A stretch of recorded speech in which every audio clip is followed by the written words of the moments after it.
রাতাবাড়িতে পিস্তল ও জাল নোট সহ নিলাম বাজারের দুই যুবক গ্রেপ্তার। উদ্ধার 9mm পিস্তল ও 48,000 টাকার জাল নোট।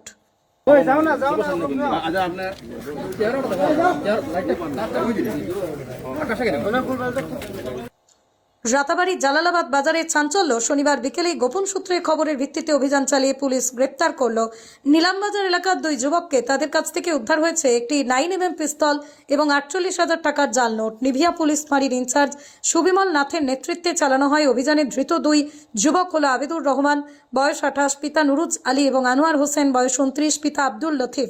দুজনেরই বাড়ি নিলামবাজার থানার অন্তর্গত তালতলা গ্রামে। সূত্রের খবর, ওই দুই যুবক মোটরসাইকেলের সিটের নিচে পিস্তল ও জাল নোট লুকিয়ে রেখেছিল। পুলিশি তল্লাশিতে তাদের কাছ থেকে উদ্ধার হয় একটি 9mm পিস্তল, যাতে ছিল একটি সজল বুলেট, 48,000 টাকার জাল নোট। পুলিশের ধারণা তারা জালালাবাদ এলাকায় কারোর কাছে নকল নোট সরবরাহ করতে এসেছিল। তবে তদন্ত এখনো প্রাথমিক পর্যায়ে, ফলে বিষয়টি নিয়ে নিশ্চিতভাবে কিছু বলতে চাননি কর্তৃপক্ষ। খবর পেয়ে রাতাবাড়ি থানার ওসি বিমল ছেত্রী ঘটনাস্থলে পৌঁছে পরিস্থিতির দায়িত্ব নেন।